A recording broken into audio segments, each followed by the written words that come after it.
Señores, el rapero Natán el Profeta me quiere quitar la comida de controversial. Él acaba de decir que los cristianos no solo deben tener temor de que si tomar es pecado, sino que él afirma que la Biblia explica y respalda su postura de que los cristianos debemos de tomar alcohol.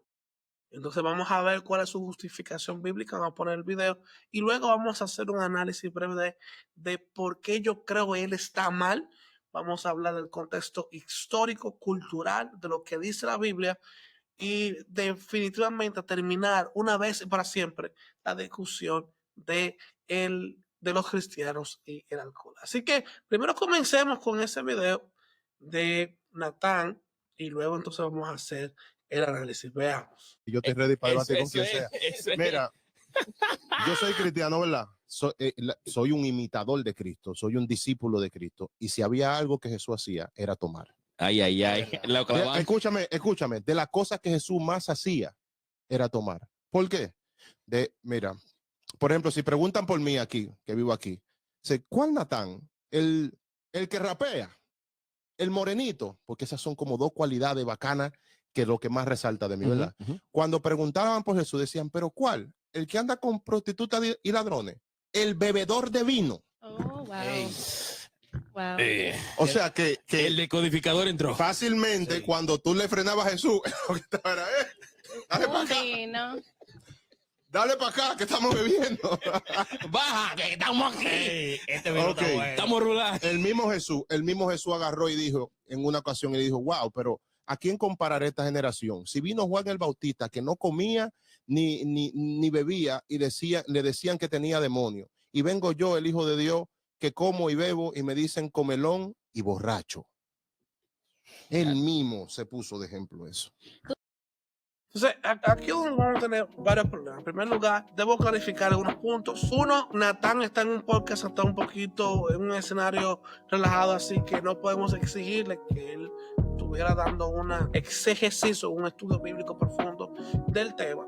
Número dos, aún así creo que la postura que tiene Natán bíblicamente es incorrecta. Número tres, tengo que dejarle saber, ¿verdad?, que en mi opinión tomar alcohol no es pecado. La Biblia sí habla del problema de los excesos, el emborracharse, el embriagarse, con todo es pecado. Entonces vamos a probar, ¿verdad? Vamos a ver históricamente, bíblicamente, lo que estaba sucediendo ahí, porque tengo un problema con él decir que nosotros los cristianos tenemos que ver porque Jesús se conocía por él.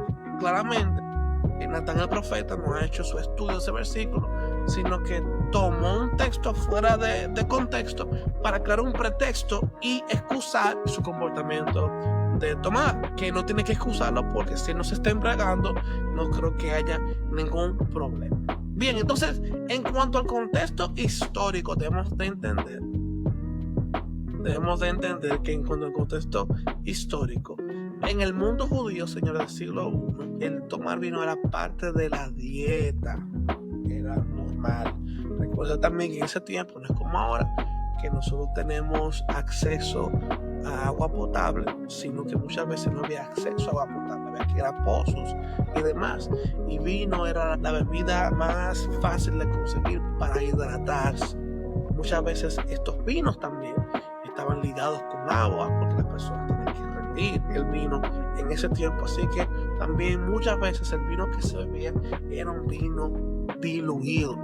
De hecho, se cree que cuando Jesús entonces cambia el agua en vino, en las fiestas, en la boda de Cana, fue un vino más concentrado, y por eso el maestresala que prueba el libro dice que se había dejado el mejor vino para último. El vino en este tiempo, en el siglo I, tenía un significado simbólico profundo. Incluso formaba parte de la celebración de las Pascuas judías de ese tiempo. No solamente fue parte de la Pascua judía, sino que Jesús deja tomar vino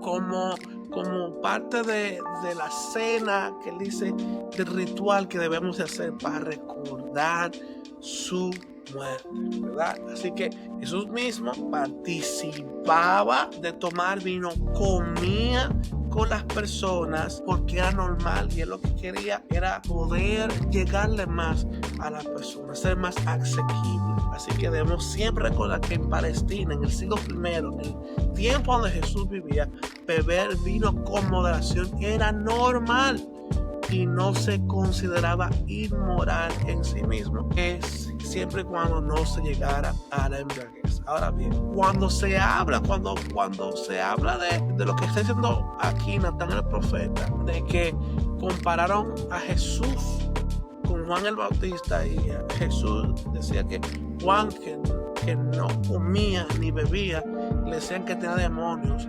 y que él lo llamaban comelón y bebedor de vino, debemos de hacer entonces un énfasis o un stop, un análisis de por qué entonces lo estaban comparando con Juan y qué quería decir eso. Eso es lo que quería decir cuando usted lee Deuteronomio. Muchos eruditos dicen que los hijos rebeldes se le llamaban comelones y bebedores. O sea, era una acusación en el tiempo de Deuteronomio, en los tiempos más antiguos y bíblicos. Era una acusación que incluso podía llevar a la condena de muerte. O sea, a Jesús realmente, cuando le decían comelón y bebedor, no le estaban diciendo una cosa linda. Él lo estaba haciendo para demostrar que se puede cambiar vida de esa forma. Por eso se sentó con Zaqueo, entonces se juntaba, como dice Natán el profeta, con pecadores, con prostitutas, con ladrones, pero le cambió la vida en esa conversación. Y esa conversación, entonces, como cuando tú quieres entablar una relación con alguien, que tú te sientas y comes y compartes. Ese compartir no era que Jesús estaba endosando el uso de una sustancia alcohólica, sino que lo que estaba diciendo, yo quiero ser asequible, quiero aplicar la misericordia. Por eso Jesús se hizo famoso por esto, compartir la mesa con personas de mala reputación, pero esto no quería decir que él estaba endosando el pecado o que había una fraternidad. El problema era que los fariseos que veían eso, que vieron que Jesús estaba retando todas las normas de ese tiempo, entonces lo interpretaban como un acto de Jesús de que estaba teniendo algún tipo de fraternidad o aceptación, y por eso decía que Jesús se contaminaba cuando hablaba o compartía con estas personas. Sin embargo, Jesús hacía todo esto para buscar al perdido.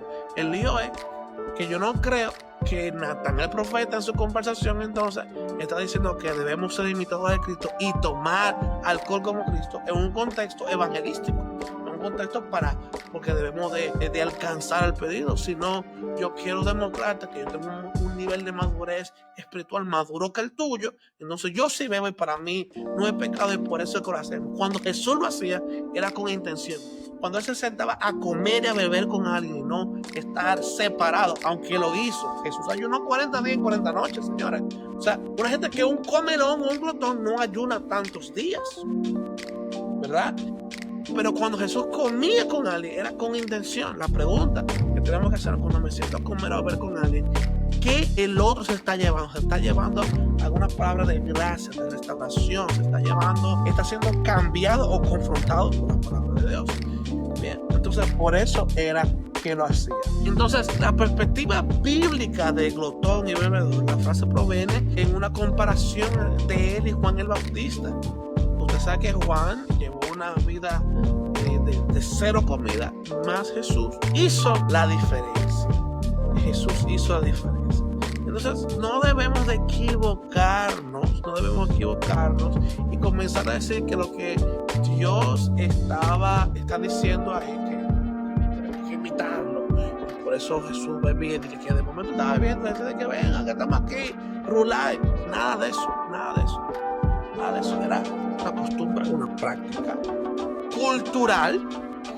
Y era un compartir natural para que las personas se sintieran cómodas con él y él entonces poder traerlos a un cambio de vida. Muy diferente a que yo debo de tomar porque Jesús tomó, ¿verdad? Entonces tenemos que tener eso en mente. Entonces, en conclusión, la frase, señores, bebedor y comilón aplicada a Jesús revela más sobre sus acusadores que querían dañar su reputación que sobre él. Nos muestra una generación difícil de contentar, aferrada a sus prejuicios, aferrada a su tradición, aferrada a lo que ellos creían que estaba bien, pero al mismo tiempo resalta la misión inclusiva de Jesús: romper barreras sociales y alcanzar a los perdidos. En lugar de un ermitaño apartado, Jesús fue un Mesías que se sentó a la mesa con la gente real, con sus luces y sus sombras. Esa cercanía le costó a Jesús difamaciones, pero dejó una huella imborrable de amor al finalizar su vida. Bien, al final su tiempo aquí en la tierra. Entonces, yo espero que en un futuro, si ustedes comparten este video con Natán, cuando hablemos de tomar alcohol, podemos decir no es pecado. Podemos decir que no se debe de hacer con libertinaje, no podemos embriagarnos, pero también debemos de decir que cuando Jesús le llamaba comelón y bebedor, lo que estaba queriendo era dañar su reputación, pero a él le importaba más acercarse al perdido que su reputación. La Biblia lo dice de esta manera, que cuando hablen de nosotros, que sea mintiendo. Así que a los cristianos, a los amigos que me están escuchando, quiero hacer un llamado a la prudencia. Si tú eres de las personas que no toma alcohol, y no hay nada de malo con eso, si tú eres una persona que no toma alcohol, pues no toma alcohol. Si tú eres una persona de la que toma alcohol, pues toma alcohol. Pero no excusemos, no utilicemos a Jesús para excusar nuestro comportamiento. No es necesario. Y como acabamos de aprender, tiene una connotación negativa, no una connotación positiva. Déjame saber lo que tú piensas. Espero que esto haya sido de bendición. Después Coinos, esto fue Hablando con Tony, donde aquí somos controversialmente edificantes. También mándaselo a Natán a ver qué él dice de esto. Ayúdeme a que llegue ese mensaje a donde él.